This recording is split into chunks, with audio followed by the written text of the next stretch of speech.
clothes, but times were hard, and she had not bought anything new for years. This morning she looked slim and elegant in a navy blue cashmere dress that was probably as old as Carla. Signora Cerruti, who is Jewish, is a passionate fascist, and they talked for many minutes. Did she beg Hitler to stop whipping up hatred of Jews? Father put the magazine down on the table with a slap. Here it comes, Carla thought. You realize that will infuriate the Nazis, he said. I hope so, Mother said coolly.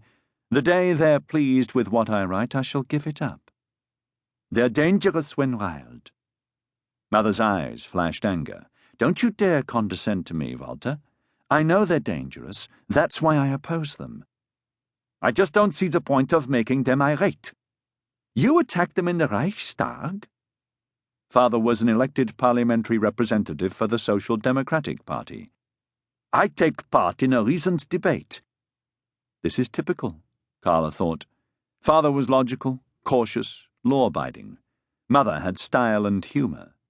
He got his way by quiet persistence, she with charm and cheek. They would never agree. Father added, I don't drive the Nazis mad with fury. Perhaps that's because you don't do them much harm. Father was irritated by her quick wit. His voice became louder. And you think you damaged them with jokes? I mock them. And that's your substitute for argument.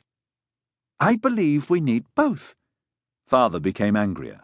But Maud, don't you see how you're putting yourself and your family at risk? On the contrary, the real danger is not to mock the Nazis.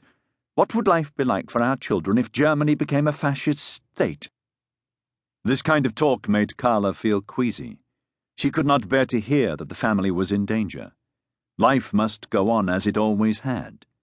She wished she could sit in this kitchen for an eternity of mornings, with her parents at opposite ends of the pine table, Ada at the counter, and her brother, Eric, thumping around upstairs, late again.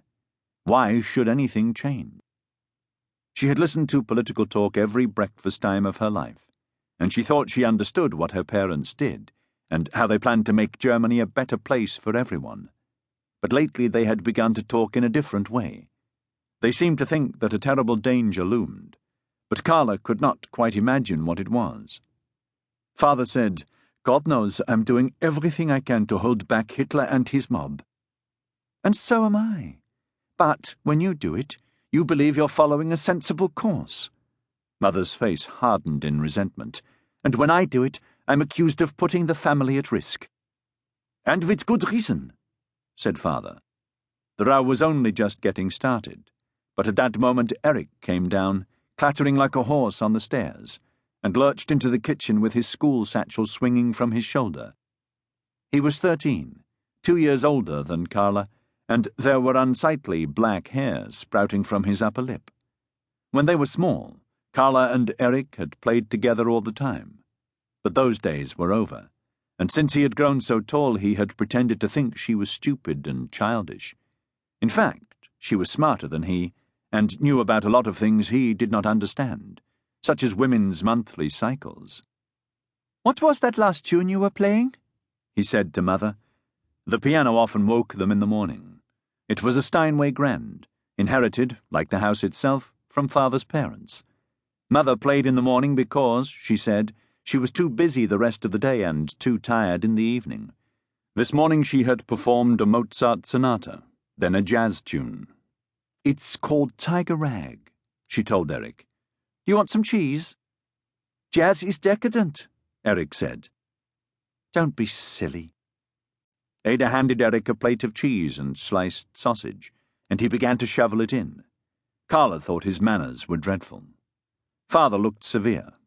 Who's been teaching you this nonsense, Eric? Herman Brown says that jazz isn't music, just Negroes making a noise. Herman was Eric's best friend. His father was a member of the Nazi Party. Herman should try to play it. Father looked at Mother, and his face softened. She smiled at him. He went on, Your mother tried to teach me ragtime many years ago, but I couldn't master the rhythm. Mother laughed. It was like trying to get a giraffe to roll.